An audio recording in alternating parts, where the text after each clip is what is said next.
जय श्री राधा कृष्ण। मन की शांति पाने के लिए लोग बहुत कुछ करते हैं, लेकिन शांति सिर्फ उन्हीं लोगों को मिलती है जो लोग बुराइयों से दूर रहते हैं। देखो, अगर किसी इंसान के स्वभाव में लालच, गुस्सा, झूठ बोलना, आलस, जलन जैसी बुराइयां हैं, तो उसे कभी भी मन की शांति नहीं मिल सकती, क्योंकि मन अंदर से इन बुराइयों से जल रहा होता है। एक छोटा सा प्रसंग बताती हूँ। बहुत समय पहले की बात है। किसी नगर में एक राजा था।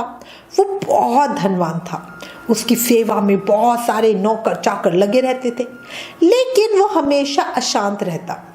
वो बहुत कोशिश करता कि उसका मन शांत हो जाए, लेकिन नहीं हो पाता। बेचैनी, चिड़चिड़ाहट से वो हमेशा कुछ परेशान से ही रहता था। एक दिन राजा जंगल में घूम रहा था। उसे जंगल में कुटिया दिखाई दी। राजा उस कुटिया में गए तो उन्होंने देखा वहां एक संत बैठे हुए हैं। संत ध्यान में थे।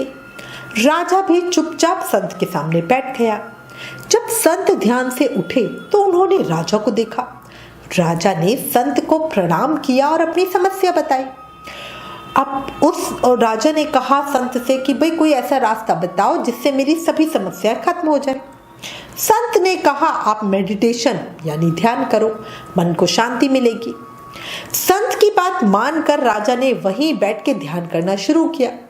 उसने आंखें बंद की, लेकिन उसके दिमाग में विचार रुक ही नहीं रहे थे। वो ध्यान लगा ही नहीं पा रहा था। उसने तभी आंखें खोली।